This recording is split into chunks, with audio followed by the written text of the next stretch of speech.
مالك يا بنت؟ بتخشبك كده ليه وانا حكي؟ ابوس ايدك يا معلم، ابوس ايدك عدقني وخليني امشي. لما انت يا اختي عارفه انك ما حصلتيش جاريه عندي كنت بتلعبي بديلك من ورايا ليه؟ ها؟ ابوس ايدك يا معلم، ابوس رجليك والنبي. يا بنت قومي، مش شايلين ذنب، انا مش قد. قومي الله لا يسيك، انا مش ناقص. يا معلم انا غلبانه وحدانيه وماليش حد في الدنيا ومش حمل اذيه. ومين جاب سيره الاذيه دلوقتي؟ لا اله الا الله، لا اله الا الله. يا بنت انا سالتك سؤال ومستني ترد عليه. يا معلم اللي انا عملته ده مش برضايا. مين بقى اللي غصبك؟ انا مش قد الحكومه ولا الحكومه قدي، ويقدر على القدره الا ربنا. فاهمه يا بنت؟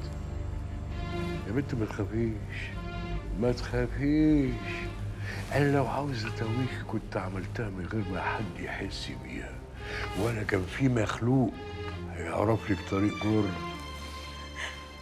يا معلم انا انت بنت طيبه، طيبه. انت فاكراني ان انا راجل اهبل اتهطل على البت اللي ضحكت عليه ولحست نافوخه بكام جلسه مساج وكم ضحكه ميصه وكم نظره رضا. بس انت لو كنت بنت بصحيح كنت لعبت على الحصان الكسبان. يا معلم انا من ايدك دي لايدك دي واللي انت عايزه، بس ارحمني والنبي. الرحمه من صفات الخالق سبحانه وتعالى، مش من طبعنا احنا بني ادمين. انت عايزني اعمل ايه يا معلم؟ ولا حاجه، ولا اي حاجه. اللي انا عايزه انت عملتيه خلاص. يعني يا بنت انا اللي كنت مشغلك عند الحكومه عشان يوصل لها اللي انا عايز اوصله.